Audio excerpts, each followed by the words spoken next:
Selamat datang di Nagaya Technologies, Gold-backed cryptocurrency with subsidiary projects. Hari ini kita bersama founder dan CEO of Nagaya Technologies, Mr. Yorat Yohanes Chandra. Mr. Johannes, how are you? Terima kasih Dani, baik sekali.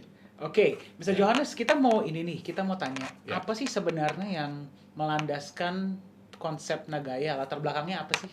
Oke.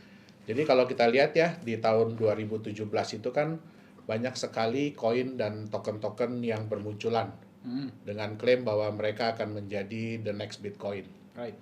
Nah, tahun 2018 tuh mayoritas dari mereka itu akhirnya berguguran ya, baik yang disengaja maupun yang tidak disengaja. Sehingga kita itu mempelajari apa saja sih kekurangan dari koin-koin atau token-token yang sudah ada tersebut. Right. Nah, dari kekurangan yang ada ini kita coba untuk membuat konsep mata uang kripto, ya kan, yang bisa dipegang untuk waktu yang lama, relatif lebih stabil, dan kecenderungannya naik harganya dari waktu ke waktu. Oke. Sehingga kita menciptakan sebuah mata uang kripto yang di-backup oleh emas real, emas murni, dan juga ditunjang oleh proyek-proyek yang juga real. Oke. Oke, interesting. Nah, Nagaya itu kan di backup oleh emas nih. Ya. Kalau boleh tahu, kenapa sih harus... Oke, sebelum kita masuk ke kenapa emas, kenapa harus ada backup? Oke, kita kan tahu ya dalam dunia usaha, bisnis, investasi, itu kita kenal pasti ada namanya keuntungan dan kerugian. Betul. Ya, nggak mungkin ada bisnis, usaha, investasi yang selalu pasti untung. Betul. Kalau Pak Dani ada, tolong kasih tahu kita juga mau. Mungkin Ya. kalau bagi para penonton yang ada, mungkin juga boleh kasih tahu kita. Boleh kasih tahu kita ya. Tapi berhubung ya kita tahu ya pasti di mana ada profit keuntungan di situ juga pasti ada resiko. Betul. Oke. Nah, kebanyakan orang tuh semua orang pasti seneng dan bisa tuh nerima yang namanya keuntungan. Tapi bagaimana dengan kerugian? Betul. Ya. Kalau sampai kerugian ini sampai terjadi dengan mereka, kadang-kadang ya kita mau nggak mau ya. Tapi kita akan berusaha supaya kerugian itu jangan sampai maksimal. Jangan sampai seluruhnya. Ya, kalau bisa kita minimalisir. Ya. Nah, kalau kita melihat dari data-data dari coinmarketcap.com yang ada, lebih dari 90% koin token yang beredar sampai saat ini, itu rata-rata kehilangan nilainya. Bahkan ada yang sampai nggak ada nilainya lagi. Oke, nah, ini ya terjadi karena di dunia mata uang kripto saat ini itu 99% cryptocurrency itu tidak memiliki intrinsic value. Hanya memiliki market value, di mana market value ini ya sangat bergantung dari tingkat kepercayaan. Gitu. Nah, disinilah fungsi dari backup yang dimiliki Nagaya. Dengan adanya backup ini, nilai dari Nagaya itu tidak akan mungkin mencapai 0. Kenapa? Karena nilai intrinsik Nagaya itu adalah nilai intrinsik dari sesuatu atau aset atau produk yang membackup Nagaya itu sendiri, yaitu emas murni. Jadi nilai intrinsik Nagaya adalah nilai intrinsik emas murni yang membackup setiap Nagaya.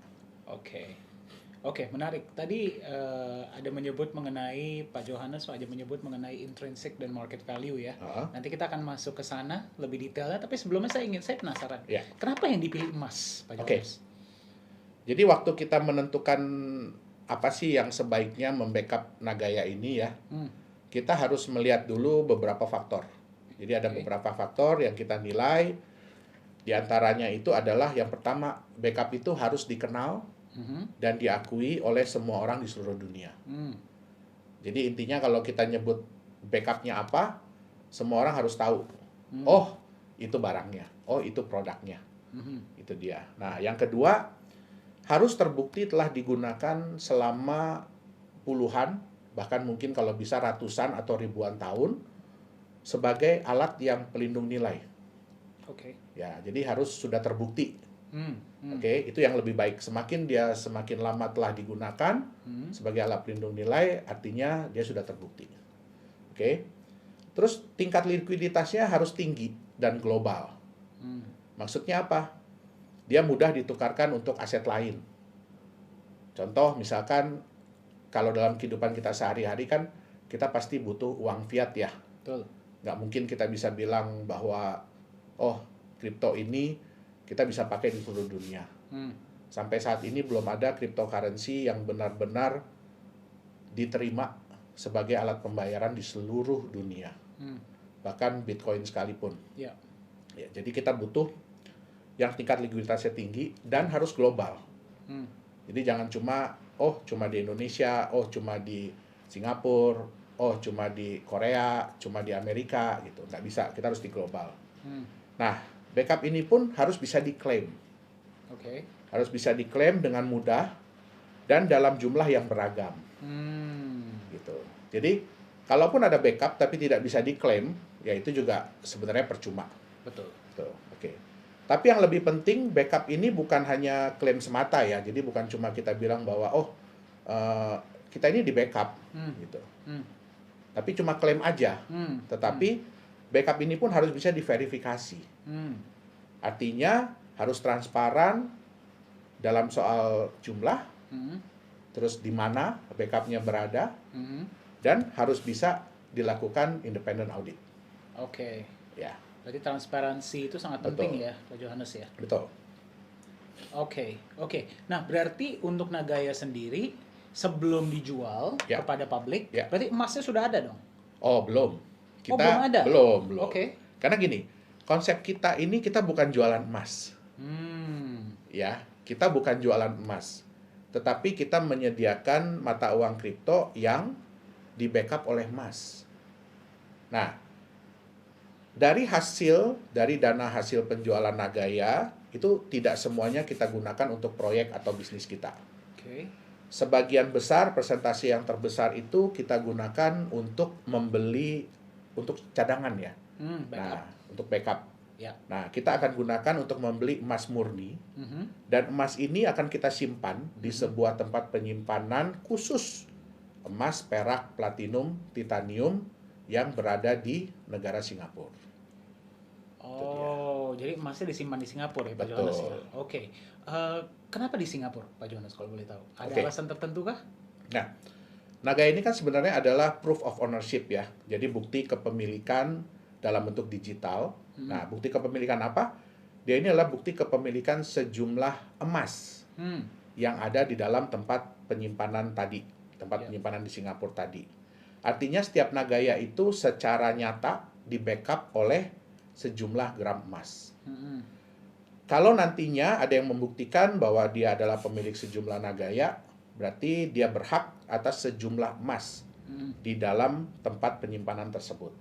Oke. Contoh, kalau mungkin Pak Dani, kalau kita nanti ya udah dinyatakan bahwa setiap Nagaya itu sudah di-backup oleh 0,1 gram emas murni, Pak Dani bisa menunjukkan ke kita bahwa, saya punya 100.000 Nagaya. Artinya tinggal 100.000 dikali 0,1 gram. Artinya Pak Dani itu berhak atas 10.000 gram atau 10 kilogram emas murni. Nah, emas yang membackup setiap Nagaya inilah yang menjadikan Nagaya memiliki intrinsic value. Yaitu nilai emasnya itu sendiri. Itu dia. Nah, untuk menunjang tingkat kepercayaan, ya, kalau kita bilang bahwa kita simpan di sebuah tempat, tapi kalau tempat itu orang nggak ada yang kenal, orang nggak ada yang tahu, apakah itu bisa dipercaya? Nggak bisa. Nggak bisa ya. Nggak gampang lah Nggak ya. gampang. Nah, akhirnya kita membutuhkan sebuah tempat yang bukan hanya bisa menjamin keamanan emas Nagaya tersebut, tetapi tempat itu juga harus berada di negara yang dikenal secara global dan memiliki reputasi yang baik. Nah, kenapa kita pilih Singapura? Karena banyak perusahaan, institusi finansial, bahkan perbankan yang menyimpan cadangan emasnya di Singapura. Termasuk di tempat yang sama dengan yang Nagaya gunakan. Nah, ini penting.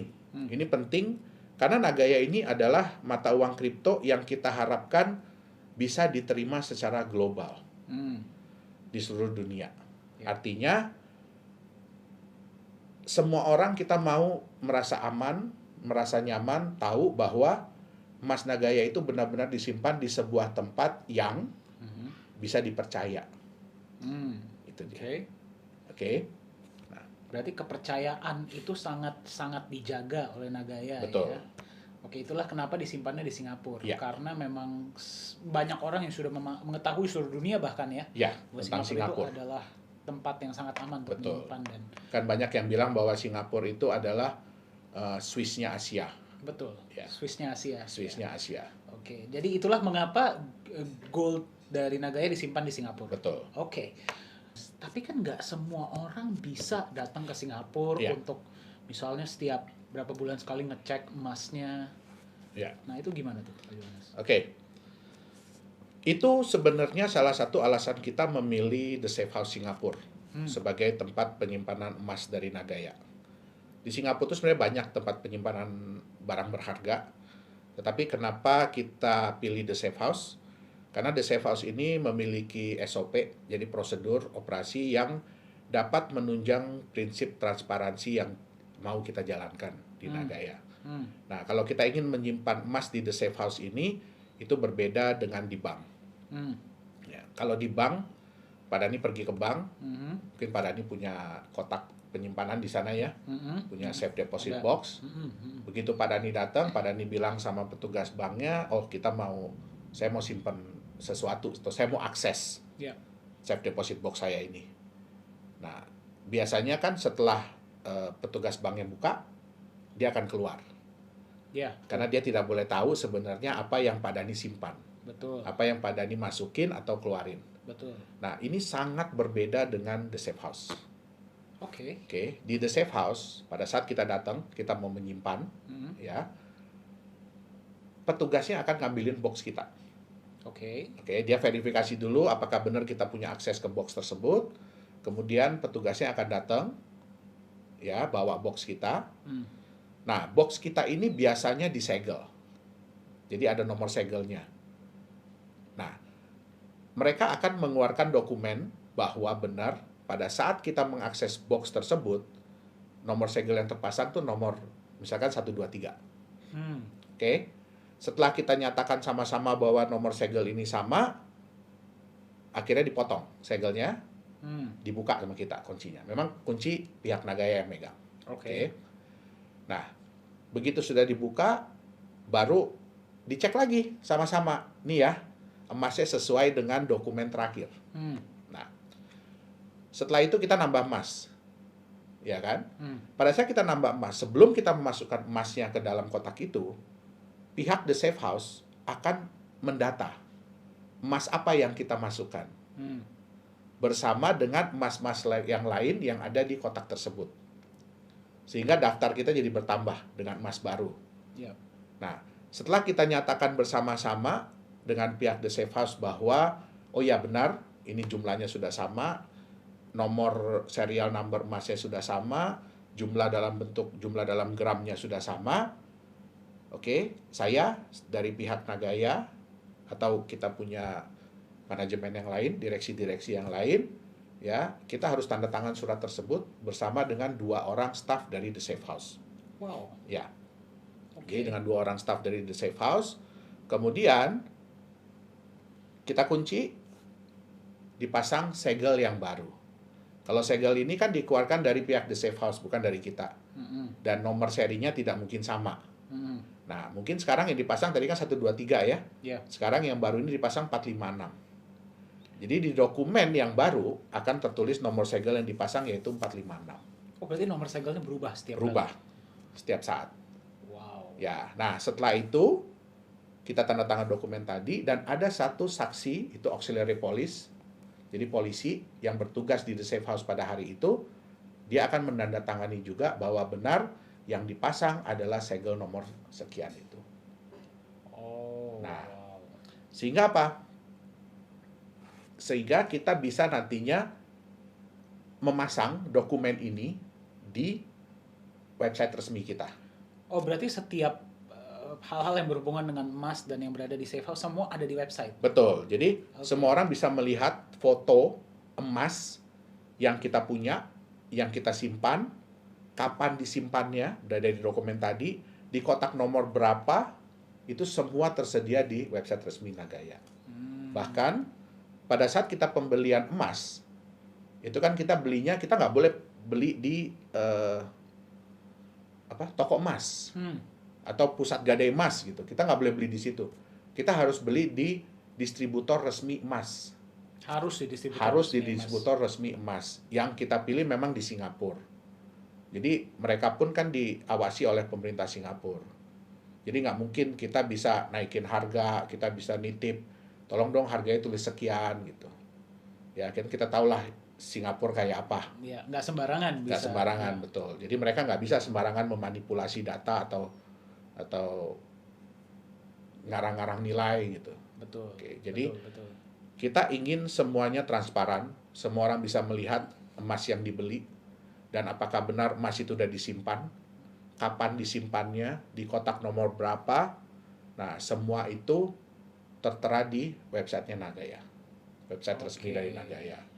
Nah, untuk menambah juga kenyamanan, kita tahu kan bahwa itu kan berarti klaim dari pihak Nagaya dan dari pihak The Safe House. Betul. Nah, kita ingin supaya gini, yang namanya transparansi itu tidak ada batasnya. Tapi kita ingin setransparan mungkin yang kita bisa. Ya. Sehingga kita juga sudah menunjuk auditor independen yang nantinya akan secara rutin ya memeriksa jumlah emas yang ada di kotak penyimpanan Nagaya. Oh, berarti kotak penyimpanan itu pun diaudit secara rutin? Betul. Oke. Itu dia. Kita akan ada independent auditor. Supaya apa? Ini menambah kenyamanan. Ya, menambah kenyamanan, keamanan, dan meningkatkan kepercayaan dari pemilik Nagaya. Itu dia. Berarti walaupun para pemegang Nagaya nanti ke depannya tidak bisa ke Singapura setiap misalnya sebulan sekali, 2 bulan sekali untuk memeriksa. Betul. Mereka tetap bisa melihat semuanya di website. Betul. Bahkan hasil auditnya pun nanti akan ada di website. Betul. Oke. Betul. Berarti Jadi kalau suatu waktu Pak Dhani datang, ya kan ke kantor Nagaya di Singapura, mungkin lagi main-main, nanti saya mau lihat dong emas yang nomor seri sekian. Nah, kita harus bisa menunjukkan. Dan itu akan ada pastinya bisa ditunjukkan di dalam. Betul. Oke.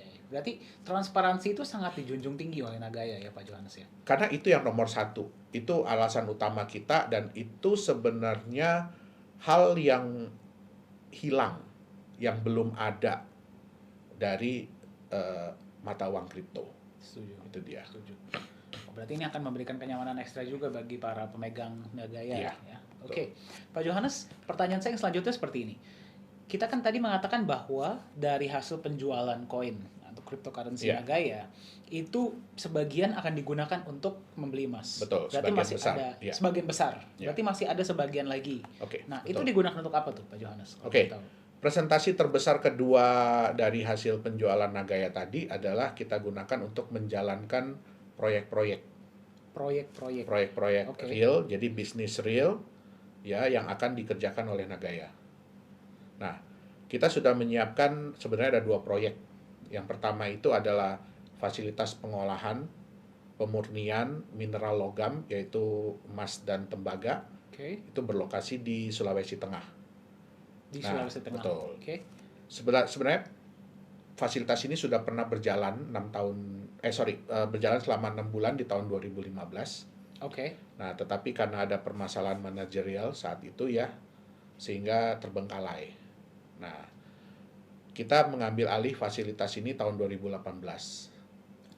Ya, dan nantinya dengan hasil penjualan Nagaya, fasilitas ini tuh akan kita perbaharui mesin-mesinnya ya, karena udah lama nggak berjalan. Jadi kita perbaharui peralatan-peralatannya, terus kita mulai kembali operasionalnya, dan kita juga akan tingkatkan kapasitas yang sudah ada ini. Itu dia. Nah, yang kedua itu adalah penambangan mineral logam, yaitu nikel. Ini berlokasi di Sulawesi Tenggara. Nah, penambangan ini sebenarnya sudah berjalan 15 tahun. Ini merupakan perusahaan keluarga dari saya. Nantinya dari hasil penjualan Nagaya ini kita akan menyiapkan peralatan dan tenaga kerja sehingga kita bisa memulai operasi penambangan di lokasi ini. Ya, dengan kata lain tuh sebenarnya di awal ini kita akan numpang nambang di lokasi ini. Nah, tentu saja hal ini kita kita kan mau Nagaya ini berjalan dengan cepat sehingga semua orang bisa merasakan benefit atau manfaat dari memiliki Nagaya secara cepat. Betul, Ya. pasti. Nah, kenapa kita istilahnya numpang nambang ini? Karena ini akan sangat menghemat waktu dan biaya. Kalau Oke. kita mau mulai nambang sendiri dari awal, Pasti takes ya time kan, pasti ya kita harus beli lahan terlebih dahulu, kita harus urus segala perizinan, ya kan, dan itu pasti memakan waktu dan biaya. Setuju, Ya. setuju, setuju, setuju. Sambil seiring dengan kita melakukan penambangan di tempat ini, kita pun akan mencari lahan kita sendiri. Oh, itu berarti berjalan Betul. sambil ya. Betul, mengurus perizinan semua. Nah, kalau di lokasi yang baru ini semua udah siap, Ya, izin sudah siap, ya kan? Artinya kan kita tinggal pindah betul. peralatan kita yang sudah ada ke lokasi yang baru. Sehingga kita benar-benar bekerja dari kita punya lahan sendiri, proyek sendiri, hasil sendiri, gitu. Oke, berarti sambil proyek yang sekarang jalan, proyek tersebut sedang Betul. berjalan sama-sama lah ya, Bersama-sama, bersama-sama ya. Oke. Menarik, Nah, Pak Johannes. Sejalan juga dengan perkembangan penjualan Nagaya, kita akan mencari usaha-usaha atau bisnis-bisnis baru, proyek-proyek baru, ya dengan kata lain ya, kita akan diversifikasi usaha dan proyek kita. Gitu. Oke, berarti nanti setelah 2 proyek yang sudah berjalan, pasti ke depannya akan ada proyek-proyek lain. Betul. Yang apakah harus tambang kah atau bisa yang lain juga? Oh enggak, makanya kan kita akan diversifikasi. Kita Oke. akan cari proyek-proyek lain, Oke, jenis yang lain. jenis yang lain ya. Ya. Proyek itu kan pasti kan mengharapkan profit dong, Ya, betul. masing-masing dari proyek kita. Betul. Nah, kalau boleh tahu nih bagi para pendengar, profit dari proyek tersebut nanti akan dialokasikan untuk apa ya? Oke. Nah, tentunya kan profit dari proyek ini kan harus mendatangkan manfaat benefit bagi para pemilik atau pemegang Nagaya. Mm. Nantinya 60 setiap bulan itu 60% dari profit setiap proyek akan kita alokasikan untuk manfaat tersebut. Oke. Nah, dengan beberapa cara. Yang paling besar itu adalah persentase yang akan kita gunakan untuk membeli tambahan emas yang akan kita simpan di tempat penyimpanan emas Nagaya tadi. Oke. Nah, 40% yang lainnya itu akan digunakan untuk kebutuhan manajemen. Ya, seperti untuk menjalankan proyek yang sudah ada, meningkatkan kapasitas proyek, terus juga untuk biaya tempat penyimpanan, untuk biaya audit dan lain-lain. Gitu. Oke. Berarti mayoritas dari profit tersebut akan digunakan juga untuk menambah jumlah emas di dalam Tempat penyimpanan tempat Nagaya. penyimpanan Betul. Nagana. Berarti jumlah emas per Nagaya akan meningkat Ya, dan jumlah Nagaya kan akan tetap sama tuh, Ya. 50 juta Nagaya. Berarti bisa dibilang bahwa jumlah emas setiap Nagaya akan terus naik. ya betul. Wow. Betul sekali. Jadi karena kita memiliki kemampuan untuk menambah jumlah cadangan emas, sedangkan jumlah Nagayanya tetap hanya 50 juta, ya artinya untuk nantinya itu untuk setiap Nagaya mereka akan punya kenaikan jumlah emas yang di backup. Wow. Ya. Nah, dengan konsep seperti ini, kita tuh bisa memberikan nilai tambah bagi para pemegang atau pemilik Nagaya. Yang pertama, yaitu dengan meningkatnya jumlah emas yang membackup setiap Nagaya, artinya kan nilai intrinsik Nagaya itu bisa terus meningkat atau naik. Ya, karena 2 hal.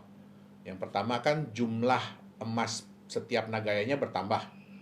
Terus yang kedua, kenaikan harga emas dunia. Seperti yang kita lihat kemarin, harga emas kan melonjak cukup tinggi ya. Ya. Nah, dengan kenaikan nilai intrinsik ini, artinya sejalan dengan waktu, kita bisa menurunkan tingkat resiko dari pemilik atau pemegang Nagaya.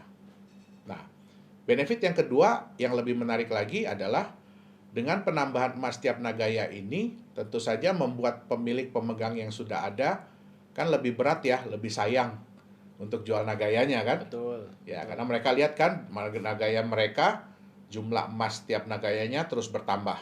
Betul. Nah, sedangkan bagi yang belum punya, kalau mereka tahu konsep Nagaya ini, tentu kan mereka jadi ingin punya nih. Nah, tapi kan Nagaya ini terbatas. Artinya apa? Kedepannya mereka harus mendapatkan Nagaya ini dari pemilik atau pemegang yang sudah ada. Betul. Nah, disinilah tercipta market value yang kita prediksi akan stabil dengan kecenderungan itu meningkat. Itu dia. Wow, berarti ini bagi para pendengar ya. Ya, Berarti nilai intrinsik Nagaya ini akan naik dengan Betul. meningkatnya jumlah emas. betul. Dan juga nilai marketnya akan naik karena Betul. jumlahnya terbatas ya. Betul. Wow. Karena luar biasa. permintaan kan pasti akan meningkat kalau orang sudah melihat konsep dari Nagaya ini kan, pertambahan jumlah emas untuk setiap Nagayanya. Betul, Itu betul. dia. Dan itu akan terjadi secara otomatis ya Betul. bagi para pemegang. Betul. Wow. Oke.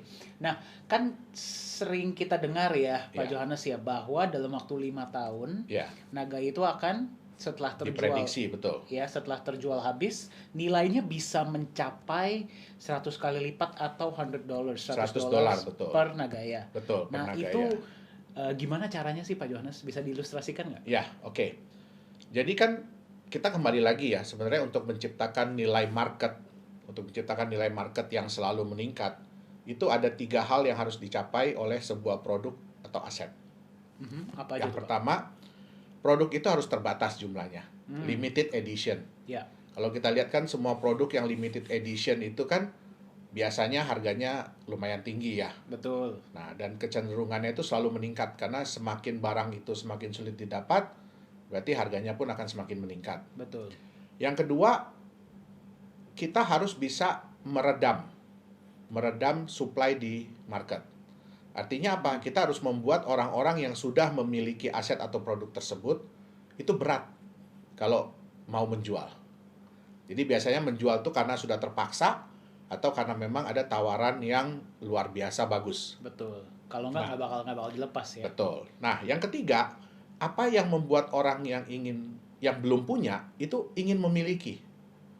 Dan semakin tinggi tingkat keinginan untuk memiliki itu, artinya kan orang itu akan semakin ingin memberikan harga penawaran yang paling bagus, Betul. yang tertinggi supaya mereka bisa dapat. Betul. Nah, jadi 3 hal itu yang harus dimiliki oleh sebuah aset atau produk kalau dia ingin harga marketnya meningkat.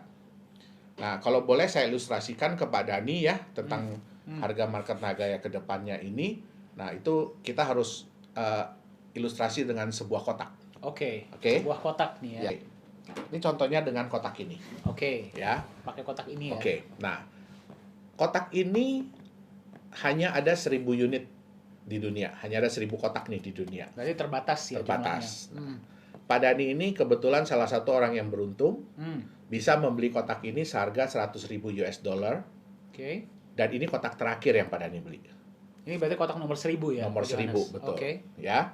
Nah, pada saat Pak Dani buka kotak ini, ya, di dalamnya itu ada emas senilai $50.000. Oh, setengahnya. Berarti setengahnya kan? Oke. Ya. Ah, ah. Nah, kalau Pak Dani hanya bercerita ke teman bahwa Pak Dani beli kotak ini $100.000, Ah, ah. oke, Ah, ah. dan di dalamnya ada emas $50.000.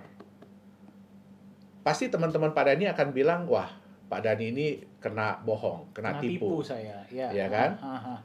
Tapi bagaimana kalau bulan depan Pak Dani buka kotak ini dan Pak Dani lihat bahwa nilai emas di dalamnya itu bukan cuma nilai ya, tapi jumlah emasnya itu sudah bertambah. Hmm. Sehingga sekarang nilai emas di dalamnya itu jadi $55.000. Oh, naik sendiri. Naik sendiri. Oke. Oke. Nah, kemudian bulan depannya lagi naik lagi. Ya, jadi $58.000. Dia naik sendiri ya. Iya. Oke. Bulan depannya lagi naik lagi jadi $60.000. Wow. Nah, kalau Pak Dani menceritakan kotak ini kepada teman-teman, pasti mereka akan bilang hal yang berbeda kan. Pertama mereka bilang, oh Pak Dani kena bohong, kena tipu. Pasti. Tapi setelah Pak Dani cerita apa manfaat dari Pak Dani punya kotak ini, yang mereka akan bilang apa? Wah, Keren banget nih kotak. keren kan kotaknya ya? Iya. Bisa naik Nah. sendiri emasnya. Betul. Kira-kira mereka ingin nggak punya kotak yang sama dengan Pak Dani? Pasti. Pasti mereka ingin punya kotak yang sama ya. Ya. Nah, terus kemudian mereka tanya dong ke Pak Dani, waktu itu beli kotak ini berapa ya harganya ya Pak Dani? Ketika beli 100 100.000 US dollar, betul? Ya, Nah, betul. kira-kira nih, kalau ada teman Pak Dani yang menawar 100.000 US dollar untuk kotak ini, kira-kira Pak Dani mau nggak jual ke dia? Enggak lah, sayang banget. Iya kan? Iya. Kenapa? Padahal kan di dalamnya tadi emasnya mungkin baru 60.000 US dollar. Tapi kan Pak Dani melihat ada benefit Ya, atau nilai tambah dari kotak ini. betul. Betul nggak? Betul. Setiap bulannya emasnya bisa bertambah. Betul. Jadi yang dilihat adalah future, Future potential ya. potensi masa depan. Ya. Oke? Nah, mungkin nggak ada yang menawar 2 miliar? Mungkin aja. Mungkin. Kenapa? Karena dia melihat potensi masa depan. Ah. Itu yang pertama. Yang kedua, karena kotak ini udah nggak ada lagi yang jual. Perusahaan udah nggak jual lagi.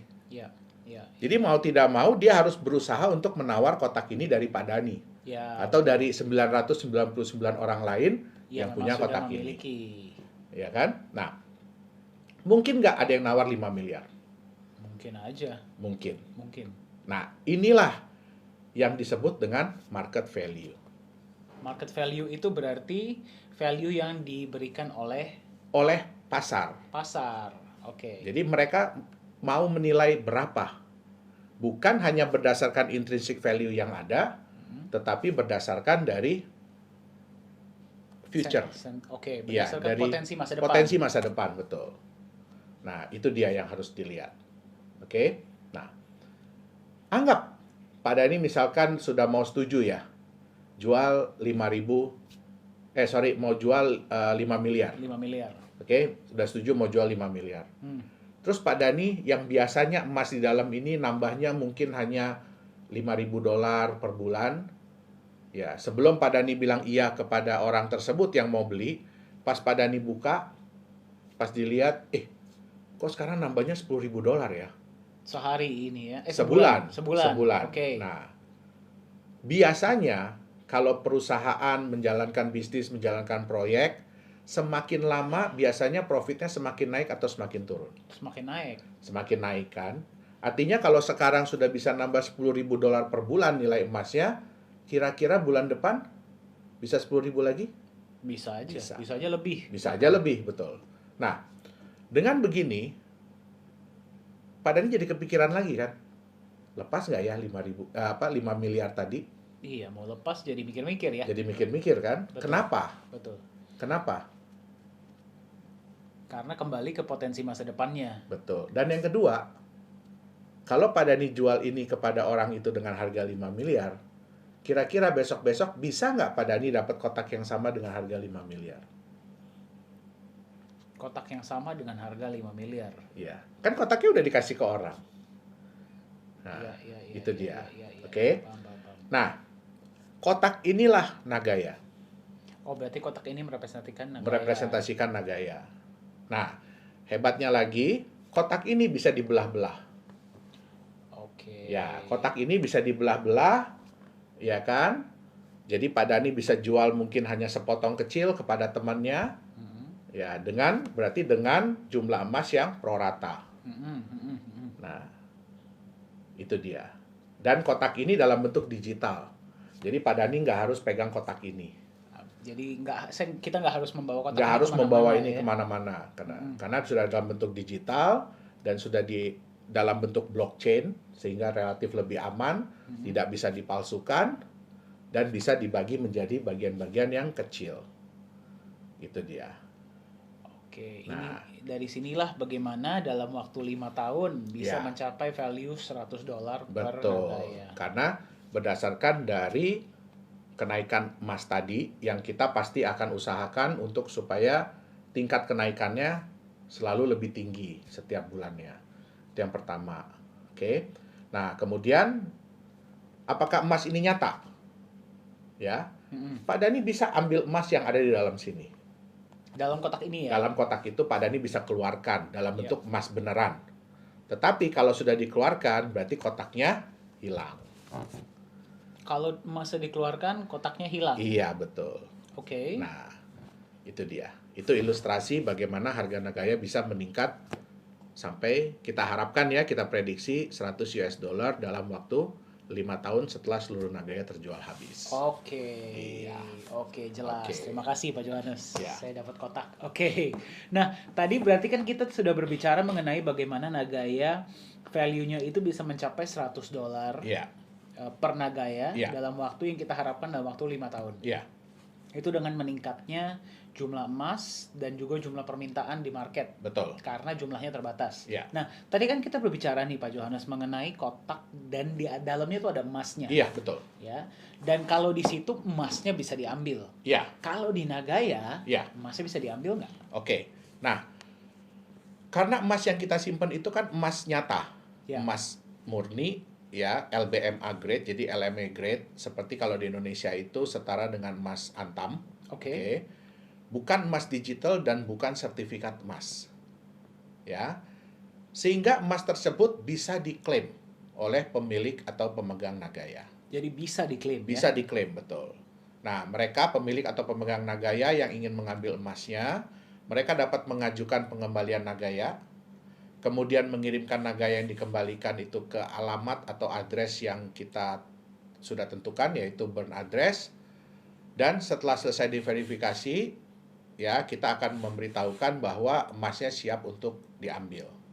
Sejumlah dengan Nagaya yang dikembalikan dan berapa emas yang membackup setiap Nagaya pada saat pengembalian tersebut. Oke, nah Pak Johannes, Ya. kita memahami bahwa bagi para cryptocurrency ya dan juga bagi para pemegang, Ya, mereka selalu mengharapkan bahwa cryptocurrency ini cepat masuk exchanger nih, ya. ya. Nah, bagi Nagaya sendiri kapan akan Oke. masuk ke exchanger? Memang itu adalah tujuan ya, tujuan goals yang ingin dicapai oleh semua mata uang kripto. Betul. Ya. Nah, tapi kita tidak mau gegabah. Ya, kita tidak mau gegabah, kita tidak mau asal-asalan untuk masuk di exchanger.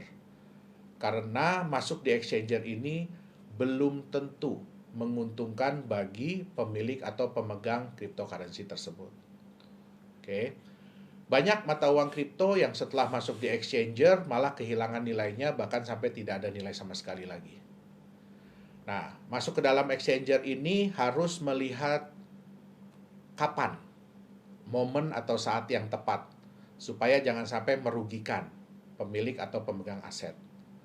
Bagi developer atau bagi penerbit mata uang kripto, kita tidak akan pernah rugi. Tapi jangan sampai kita merugikan pemegang kriptonya sendiri. Oke. Nah, di Nagaya sesuai juga dengan aturan yang ada, ya. Kita akan masuk di exchanger setelah penjualan tahap kedua atau 11 juta Nagaya itu terjual. Gitu. Berarti sudah ada track record dulu, Betul. sudah mendapatkan customer base dulu, Betul. baru masuk Sudah ya. proyek sudah ada yang berjalan, profit sudah mulai masuk. Nah, itu dia. Oke, berarti sudah melewati tahap 2, kemudian baru tahap Penjualan selanjutnya tahap kedua, adalah ya kita akan masuk ke exchanger. Oke, berarti menunggu waktu yang tepat ya, Pak Betul. Johannes ya. Tidak Jadi hanya kita nggak masuk. mau asal-asalan untuk masuk ke exchanger. Baik. Ya. Oke. Nah, ini pertanyaan yang agak menarik, Pak Johannes. Ya. Kalau misalnya kita melihat banyak cryptocurrency di luar sana, Ya. ya, mereka mengatakan bahwa mereka bisa mencapai ratusan bahkan ribuan kali lipat Ya. dalam waktu yang relatif singkat, mungkin 1 tahun. Mhm. Ya, tapi Nagaya kok konservatif sekali ya, maksudnya 100 dolar itu dalam waktu 5 tahun lagi. Itu kenapa Oke. ya? Nah, yang pertama harus dilihat adalah apakah harga yang diprediksi oleh mata uang kripto yang lain tersebut itu benar-benar harga market murni atau harga yang memang disetup oleh perusahaan. Ya, itu yang pertama, oleh developer. Yang kedua, ya dalam dunia investasi ya, investasi orang itu biasanya cuma mengenal profit besar atau kecil. Ya, resiko besar atau kecil. Padahal ada faktor yang ketiga, yaitu waktu. Cepat, dapatnya cepat atau lama. Nah, semua orang tuh pasti inginnya kan profit yang besar, resiko yang kecil. Terus maunya cepat dapatnya kan ya. Betul, Nah, betul. Nah, tapi sudah terbukti ya, kita sudah bisa buktikan dari berbagai macam developer, dari berbagai macam sistem bahwa konsep yang seperti ini itu nggak pernah bertahan lama. Sehingga yang masuknya belakangan, yang ikutnya belakangan, itu biasanya pasti menderita kerugian, bahkan bisa sampai total. Nah, jadi yang tadinya berharap profit besar waktu cepat, ternyata resikonya pun terbukti besar. Oke. Kita hanya bisa mendapatkan 2 hal baik dari 3 hal yang tersedia. Oke, nah, yang paling penting adalah kita pelajari konsepnya. Apakah konsep kenaikan harganya ini masuk di akal? Apakah konsep bisnisnya masuk di akal? Kemudian, apakah proyek atau bisnis yang dijalankan pun masuk di akal? Bitcoin aja itu butuh waktu bertahun-tahun untuk mendapatkan kepercayaan dari pasar. Betul. Dan terbukti sampai sekarang pun kepercayaannya masih naik dan turun. Setuju. Itu dia. Ya. Nah, yang ingin saya sampaikan adalah Nagaya ini adalah aset masa depan, bukan aset bulan depan. Itu dia. Ya. Berarti lebih ke kita meminimalisir resiko, Ya. agar profit yang didapatkan bisa sesuai. Betul. Namun ya memang kita harus menunggu waktu yang sesuai juga. Betul. Ya makanya kenapa $100 dalam waktu 5 tahun. Betul. Agar bagi para calon pemegang maupun pemegang, mereka bisa melihat dengan lebih masuk akal. Oh iya, make sense gitu ya. Betul. Karena kita pun menjalankan bisnis yang normal. Kita menjalankan normal bisnis kok. Pertambangan, smelter, dan bisnis-bisnis lain. Itu dia. Ya. Oke. Baik, Pak Johannes, aku kembali ke project ya. Ya. Banyak banget perusahaan kripto di luar sana, kan banyak yang bermain di bisnis digital. Ya. Menginvestasikannya ke bisnis digital. Betul. Contohnya misalnya membuat exchanger kah, Betul. atau dalam mining cryptocurrency-nya itu sendiri. Kenapa Nagaya berputar di bisnis real dan bisnis fisik, kalau Oke. boleh tahu? Nah, yang pertama adalah kita itu ingin mengeliminasi persaingan. Karena bisnis digital pun kalau sudah terlalu banyak pemainnya, itu biasanya persaingan sudah tidak sehat. Ya. Yang kedua, kita lebih ingin menunjukkan bahwa sebenarnya mata uang kripto ini pun bisa menjalankan bisnis-bisnis yang real. Jadi nggak harus bisnis digital. Yang ketiga, lebih kepada untuk melindungi aset. Kenapa? Di bisnis digital, itu biasanya hampir tidak punya aset. Bahkan sama sekali tidak punya aset. Kita bisa lihat bisnis-bisnis digital yang ada ya, bukan cuma di Indonesia, tapi hampir di seluruh dunia. Rata-rata itu minim aset atau tidak punya aset. Nah, dengan kita memiliki bisnis real, artinya kita punya aset. Contoh, kalau kita menjalankan fasilitas yang pemurnian itu, artinya kita punya tanah, kita punya bangunan, kita punya mesin-mesin, ya kan? Sehingga aset-aset ini pun bisa dipakai untuk melindungi nilai dari Nagaya tadi. Ingat yang saya bilang bahwa semua orang bisa menerima keuntungan. Betul. Tapi sulit sekali kalau menerima kerugian. Nah, ini adalah salah satu strategi kita ya dalam meminimalisir kerugian. Ini risk management dari company. Gitu. Oke. Berarti barrier to entry ya yang pertama, agar karena kalau di bisnis digital kita mengetahui kompetisinya juga nggak sembarangan. Betul. Ya, dengan lebih banyak kompetisi pastinya juga Betul. akan lebih sulit ya. Ya. Dan kedua, menunjukkan bahwa cryptocurrency ini juga bisa menjalankan bisnis real. Betul. Dan yang ketiga, melindungi aset. Betul. Oke. Ya. Nah, Pak Johannes, kenapa sih yang sangat dijunjung tinggi oleh Nagaya itu transparansi? Kenapa itu sangat penting bagi Nagaya? Oke. Sebenarnya bukan hanya di Nagaya ya, transparansi itu penting, tapi sebenarnya di semua mata uang kripto itu penting. Faktor kepercayaan dan kenyamanan pemilik atau pemegang mata uang kripto itu sangat penting dalam menjaga kestabilan dan kenaikan harga. Semakin tinggi kepercayaan dan kenyamanan itu, maka mereka akan semakin berat, semakin sulit, semakin sayang untuk menjual mata uang kriptonya. Dan semakin tinggi kepercayaan dan keamanan itu membuat yang belum punya akan berusaha untuk memiliki. Oke. Nah, sehingga terciptanya market dengan supply yang terbatas dan permintaan yang tinggi, inilah yang dibutuhkan agar harga market itu bisa naik. Ya. Nah, yang kedua, semua orang bisa membuat klaim bahwa mata uang kripto mereka di-backup oleh aset. Contohnya emas. Ya, bahwa mereka sudah nyimpen 1 ton emas di Singapura, padahal nggak ada yang pernah lihat. Bahwa mereka punya proyek-proyek tambang, tapi nggak ada yang bisa memverifikasi. Nah, kalau semua ini tadi tidak transparan, semua klaim-klaim ini tidak transparan, tidak bisa diverifikasi kebenarannya, tidak bisa ditunjukkan, tidak bisa diaudit secara independen, maka hal ini percuma, tidak akan berguna. Nah, suatu waktu orang akan menemukan ya bahwa hal-hal ini itu sebenarnya tidak ada. Yang terjadi adalah kepercayaan akan hilang. Betul. Kalau kepercayaan akan hilang, otomatis harga akan hilang. Itu dia. Oke, berarti transparansi itu saya setuju. Transparansi itu tidak hanya penting untuk Nagaya, tapi juga Betul. sebenarnya untuk Semua cryptocurrency mata uang lainnya. kripto, betul. Pak Johannes, untuk Nagaya sendiri, rencananya ke depannya seperti apa sih? Oke, yang pasti orang juga banyak bertanya ya, roadmap kita kok berbeda dengan kripto-kripto lain, dengan developer kripto-kripto lain, yang biasanya berdasarkan dari waktu. Ya, nah sebenarnya dalam dunia bisnis itu nggak bisa juga seperti itu, roadmap yang seperti itu. Itu kalau kondisinya ideal, artinya penjualannya bisa dicapai dalam waktu yang memang benar-benar segitu, ya sehingga semua bisa dijalankan. Nah, kalau roadmap di Nagaya itu lebih kepada sudah berapa banyak Nagaya yang terjual. Ya. Rencana kita adalah pada saat kita sudah menjual 3 juta Nagaya, kita akan memulai proyek nikel kita. Proyek pertambangan nikel kita. Setelah terjual 3 juta. Setelah terjual 3 juta Nagaya. Nah, kita sudah bisa mulai persiapan, sudah bisa mulai untuk menambang. Memang dalam skala yang kecil, belum skala yang besar. Target kita adalah kita bisa menambang sampai 50.000 ton per bulan.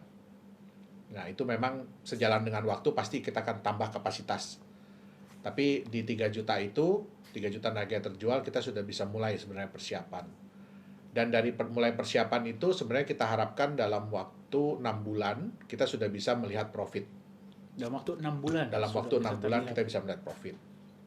Tentu saja kita pasti akan berusaha secepat mungkin. Ya. Tapi let's say 6 bulan. Kemudian setelah terjual 11 juta Nagaya, kita juga akan memulai untuk persiapan kita punya fasilitas pemurnian. Fasilitas pengolahan dan pemurnian emas dan tembaga tadi. Ya, kita akan mulai perbaikan mesin-mesin, kita akan mulai operasional, dan itu kita harapkan sampai 16 juta Nagaya terjual, kita sudah bisa meningkatkan kapasitas. Nah, untuk hasil pun kita harapkan dalam waktu sekitar 6 bulan sudah bisa kita lihat. Oh, itu pun setelah 6 bulan sudah bisa Betul. terlihat. Ini setelah 11 juta ya Pak Johannes? Setelah 11 juta Nagaya terjual. Nah, dan setelah 11 juta Nagaya terjual pun kita akan mulai masuk ke exchanger. Ya. Jadi semua orang, proyek kita sudah berjalan sehingga emas sudah mulai bisa bertambah, sehingga market-market yang belum memiliki Nagaya begitu mereka melihat bahwa ini emasnya benar-benar bertambah, sehingga bisa pada saat kita masuk ke exchanger itu harga marketnya sudah bisa meningkat gitu. Oke, berarti itu cukup komprehensif ya Pak Johannes ya. Nanti planning ke depannya. Oke, nah bagi setiap mata uang kripto, pasti impiannya atau harapannya ke depannya itu ingin bisa digunakan sebagai alat pembayaran. Ya, Pak Johannes ya. Bagi Nagaya sendiri, apakah itu juga menjadi harapan atau bagaimana? Oh ya, tentu saja. Tentu saja itu menjadi impian ya, impian semua developer mata uang kripto. Tapi yang kita harus ingat adalah jangan lupa bahwa semua itu butuh waktu.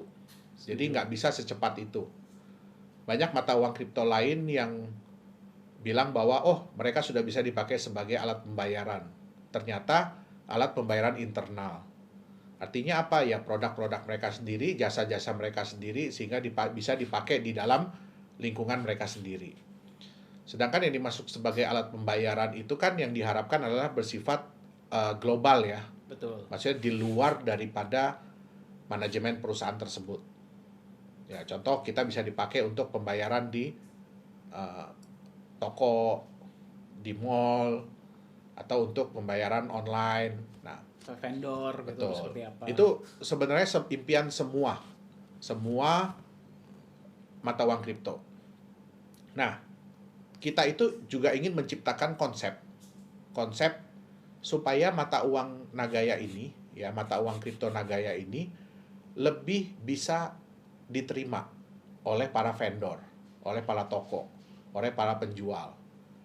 Ya, kenapa? Karena kalau kita melihat volatilitas mata uang kripto yang ada, kenaikan penurunan harga itu sebenarnya menyeramkan bagi orang-orang yang mau menerima pembayaran. Karena bayangkan, kadang-kadang mereka terima pembayaran pada saat harganya sekian, rate-nya sekian, terus tiba-tiba baru sejam 2 jam, tiba-tiba itu bisa turun yang jauh.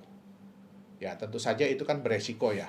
Nah, kita dengan konsep Nagaya ini, kita ingin menciptakan mata uang yang relatif lebih stabil dan relatif lebih meningkat. Nah, kebetulan ya kita juga menerima kabar gembira ya beberapa bulan yang lalu.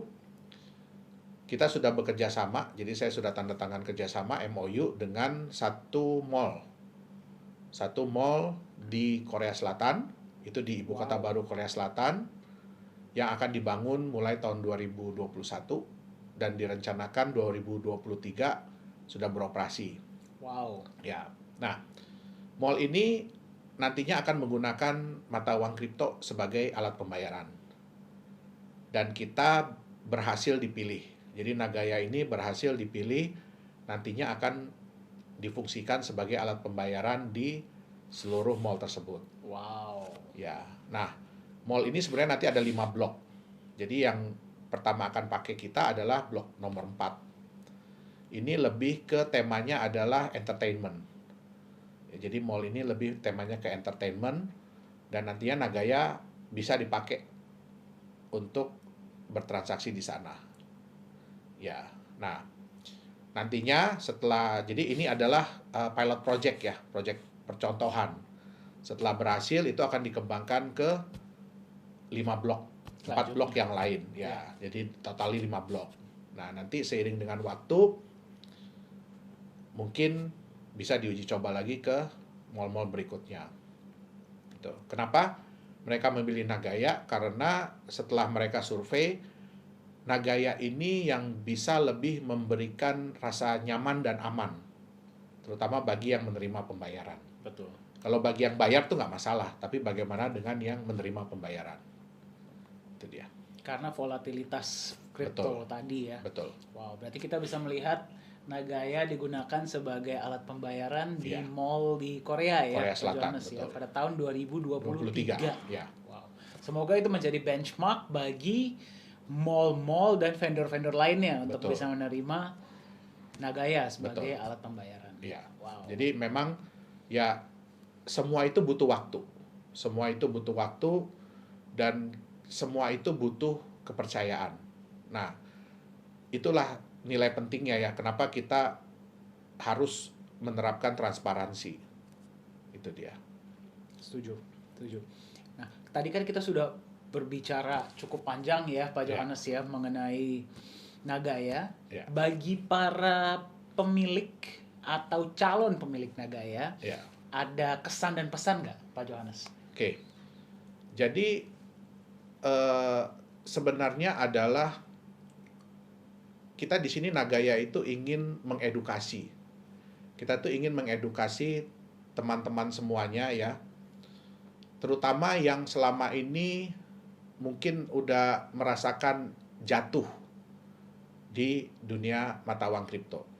Nah, mata uang kripto ini sebenarnya adalah sesuatu yang luar biasa, yang bagus. Konsep daripada blockchain ini adalah sesuatu yang luar biasa, sesuatu yang bagus.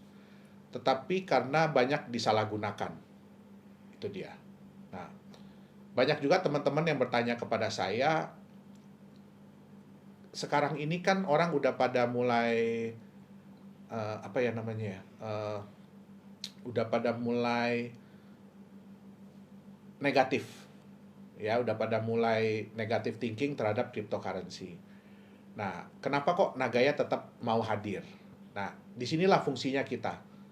Kita ingin memberikan sesuatu yang berbeda. Kita ingin memberikan suatu pengajaran bahwa ini bisnis. Walaupun bentuknya digital, tapi ini bisnis. Nah, bisnis itu harus masuk di akal. Bisnis itu harus transparan. Ya, bisnis itu harus accountable. Sehingga bisnis itu bisa berlangsung dalam jangka waktu yang panjang. Nah, dan yang harus diingat adalah bahwa setiap bisnis itu harus punya manajemen resiko. Kita nggak bisa bilang bahwa bisnis kita itu yang terbaik, bisnis kita itu tidak ada resiko. Nggak, semua bisnis ada resiko. Karena saya udah ngejalanin bisnis udah puluhan tahun. Up and down pasti ada. Nah, tapi di sini kita ingin memberikan kita bukan hanya ingin berjualan Nagaya, tapi kita ingin memberikan satu solusi bagi teman-teman, ya. Yang pertama untuk belajar mengenai bagaimana cara memilih mata uang kripto yang tepat. Ya, bukan hanya untuk jangka pendek, tapi lebih kepada jangka panjang. Itu dia.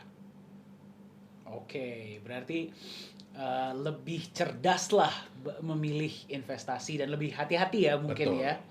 Jika konsepnya masuk akal, baru silahkan Betul. berinvestasi.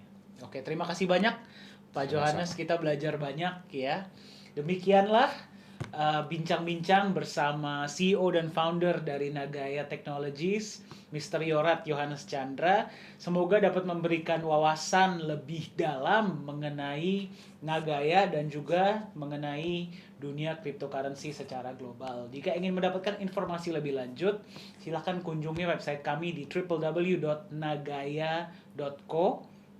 Anda bisa mendapatkan informasi yang lebih detail mengenai Nagaya. Terima kasih banyak dan sampai jumpa di kesempatan selanjutnya.